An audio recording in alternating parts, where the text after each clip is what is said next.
me brought in their golden retriever. There were probably 4 other customers ahead of me. There is no patio at the restaurant and clear signage on the door: service dogs only, no pets. I know this wasn't a service dog because it started sniffing everything around it, including me, and the owner didn't try to say it was. I pulled out my earbuds and asked if she missed the sign that said no pets.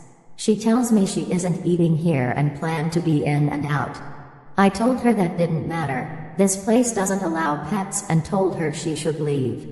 She responds that she didn't think it would bother anyone. I tell her it's disgusting to have her dog in the restaurant and it is bothering me. Right then another customer gets in line behind us and starts praising the dog and petting it. The dog owner makes a comment to me: "See people like him." I respond back with, "So, if you want to show off your dog, find somewhere else to do it. A restaurant that the dog is not allowed in is not the time or place."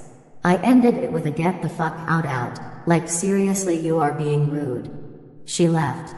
The customer that came in after seemed kind of shell-shocked and defended the dog owner by saying the dog wasn't doing anything to you. I ignored her. Ida? My girlfriend told me I reminded her of her mom. Usually, this would be a compliment. I, F22, and her, F23, have been dating for about 3 years. It's been great, despite the ups and downs. The first meaningful relationship of my young adult life. I can't say my youth was easy on either of us.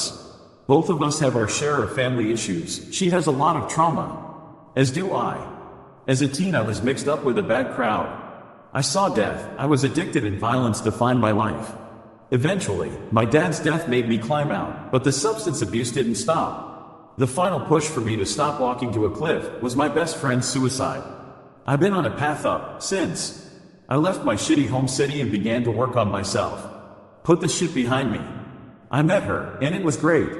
She came in at the right time. I had finally grown strong on my own feet, and I was ready for something real.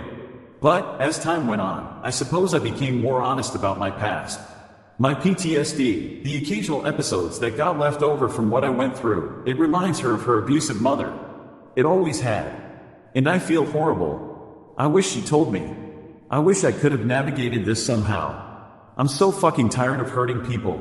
But I know damn well it's not my fault. It's neither of ours, really. But I'm just sad. I feel this is where our paths might diverge soon. Update. With Bev, I asked my in-laws to return my children's toys. I have to say that I was surprised at the number of people who said I was not the asshole. It really made us feel better, and thank you guys for giving us advice on what to do next. We spoke to my mother and father-in-law, and husband told them he didn't like that they were too afraid to say anything. Mother-in-law said that she was afraid since sister-in-law is very quick to go no contact with people. She seems to get sick of people in her life easily and cuts them out when she gets offended. Mother-in-law is afraid to not see her grandchildren. I get the fear, but it's still not right. I asked them if they had all offered, even inadvertently, for her kids to take the toys we left. They said definitely not. I believe them. My husband called my brother-in-law and said, "Thanks to those who suggested this. Hey, we were just over at Mom and Dad's and there seems to have been some confusion. Our kiddos left some toys there to store and for all the grandkids to share, and I think your wife thought we wanted to get rid of them. Total miscommunication, sorry about that. We're headed to the area and can swing by now to grab them." Brother-in-law said that was fine and he didn't even know they had them. So he swung by, he found them and helped us pack them all in the trunk. Sister-in-law was getting ready and came out as we were packing up. Her face got red, and she turned around and went back in the house. We stood out for a while talking to brother-in-law until he checked his phone. He said he had to get inside and he went in to talk to his wife. We could hear through the walls that she was yelling and crying. After 10 minutes of extremely awkward looks between my husband and I, we texted him that we were going to head out and he came back out looking upset. He said his wife was crying inside and that she kept trying to go back and forth with why she had the toys and he was confused.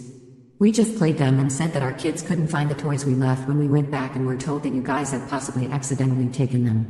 He said he was sorry and we said our goodbyes and left. Sister-in-law has since been posting about how family isn't blood and how she doesn't know who to trust anymore.